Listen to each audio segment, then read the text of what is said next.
that. You are an apex predator. You are a leader. You're a fucking man who deserves a kingdom, but you've got to build it. Your story that you've told yourself doesn't matter anymore. What happened to you as a kid? You were molested, so was I. You were beaten, so was I. You're a foreigner to this country, so was I. English was not your primary language, neither was mine. But that's not the story that I tell myself anymore. I am not the kid that was molested by two older boys, and I'm not the kid that was beaten by gang members. I'm not the kid that was told to sit down and had to piss myself in first grade. I didn't understand the language. I stood up to walk towards the bathroom because I didn't know how to ask to use the bathroom. The teacher yelled at me and I sat back down. I was so scared and I just pissed myself because I couldn't hold my piss anymore. Do you know how embarrassing that is? Do you know the weight of that I carried? Do you know what it takes to share that on a public platform like this so that you get a fucking message delivered to you that whatever hardships you've gone through, drug abuse, your parents have separated, alcoholism, it doesn't matter what hardship you've had. That hardship and the fact that you survived it has made you a stronger human. You've got to take that pen back and start rewriting that story instead of being a victim who has experienced all these hardships. You have to be the victor who has overcome all these hardships, and now you have to actively look for more hardship, not by going out there and getting beaten and molested, but by going out there and doing hard things. Take that 6-week marathon challenge that I've put together for you. It's absolutely free. Train for 6 weeks and run a marathon. Do a 6-week jujitsu challenge. Do a 6-week MMA challenge. I've done it all. Rock climbing, surfing challenge. Like, do anything you're not used to. Do hard shit. Go in the gym. Do a powerlifting meet. Go to a jujitsu meet, right? Like, come do the fucking project. Become part of a band of brothers. Because when you do hard things, you then are fortified and reinforced for the inevitable hardship that life is. Because all of life is hardship with brief moments of bliss, my friend. And if you have created a zone of comfort in a world of hardship, you become unstoppable. You become the fucking virus against the virus. I've told you this on previous episodes, that when the pandemic hit, about 90 days into the pandemic, on March 16th, 2020, I announced to all Fit Body Bootcamp franchise locations worldwide that we need to shut down for 2 weeks to flatten the curve, because at that time, we were told that this was the death virus.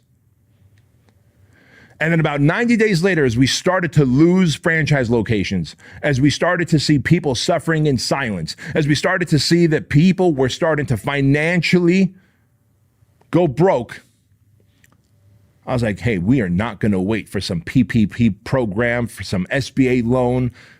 We are going to start attacking this virus. We're no longer going to be reactive.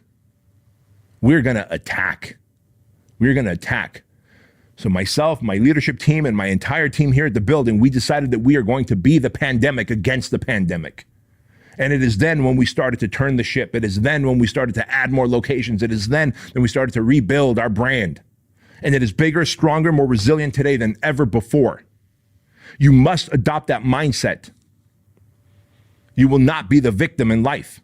Once you know that there is oppression by the opposition and you have woken up, you are fucked if you don't do anything about it. You've heard that term, ignorance is bliss, right? You've heard that term, ignorance is bliss. And in a way, I believe it is, because people who don't realize that there's consciousness, and then there's like the human animal, and that you are the observer through this human animal vehicle, the body. You are the observer. As consciousness, you are the observer through the windows, the eyes. You observe all of life. This is just a vehicle.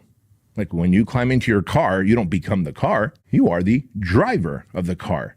You get to dictate where the car goes. The car is the body, right? Well, consciousness is the driver. But you think that you are actually this meat sack with bones and muscles and fat and connective tissue, and you're not. You are the observer, and you get to decide what the human animal does. You get to train the human animal. And when you do, that is then you elevate to human being. And see, once you know this, you're like, oh shit. See, whenever I share this with people, they go, oh my God, he's right. Because the human animal is impulsive, is instinctive, is selfish, is greedy, is reactive, is emotional. Human being, guess what? Human being is enlightened. Human being is stoic. Human being is not reactive. They respond to a situation. They don't react. They think about it. They process. They take a day or two off to really let things settle, and they respond in a way that ends any kind of conflict. When you react, you reactivate conflict. So I want you to understand that. And once you come to this understanding, you are no longer ignorant. It is no longer blissful to be ignorant, is it? You realize that, holy shit, I am the observer, and I can observe what this human animal is doing. Like, if all of a sudden you're craving food, consciousness is not craving food that's bad for you, like a fucking jelly donut with a scoop of peanut butter on it. That is a human animal craving food, because at the end of the day, you've had a long, stressful day, you're overwhelmed, your willpower is low, and the human animal is like, I need food. I need food that's sweet and fatty because it feels good. It'll release dopamines. Consciousness needs to go, whoa, human animal, shut the fuck up, drink 30 ounces of water, go find healthy food, and then I'll give you a healthy dessert. If you want to know, by the way, what I ate for dessert, 8 ounces of low-fat Greek yogurt mixed with 1 big heaping scoop of True Lean strawberry whey protein, blended in there with a little sprinkle of Himalayan salt every night. Now I've got 35 grams of protein, very tiny amount of fat, and high amounts of goodness in terms of flavor, right? Because I crave a fucking donut, I crave a bagel, I want peanut butter on it, but I also know that is the human animal looking for a dopamine hit to feel good after a long, stressful day of being the CEO and the visionary and the fucking leader of a big, giant conglomerate. But if I keep feeding the human animal everything that the human animal wants to eat, I'll be a fat fuck, I'll be foggy-headed, my life will be shortened, and I'll find myself living a life of hypocrisy. I would never then get on the show and tell you a better way to operate and live and to conduct yourself, because I am not living from that place. You understand that, right? So once you come to this conclusion and understanding, ignorance is no longer bliss.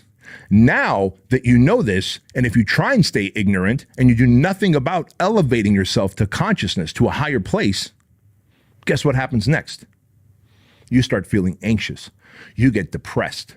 You start feeling overwhelmed. And the reason that happens, my friend, is because once you have awakened to the realities of life, your conscience knocks on your door by saying, hey, you know now that there is consciousness and there is the human animal. There's human being and there's the human animal. And that you are the observer, and that you could elevate to your 2.0 level. There are things you can do to elevate, but you're choosing not to. I'm going to remind you by constantly showing up in the form of anxiety, depression, regret, guilt, all those feelings that you can't get rid of. And then what you end up doing is you come to a fork in the road. That fork in the road is either going to be you doing something about it, taking absolute control and responsibility, and actively being a participant in the growth of your higher self, or you take the other fork in the road, which is to escape and to mask what you're feeling, the anxiety, the depression, the guilt, through alcohol, vape, pornography, TV, food, gambling, weed, whatever your form of escape is,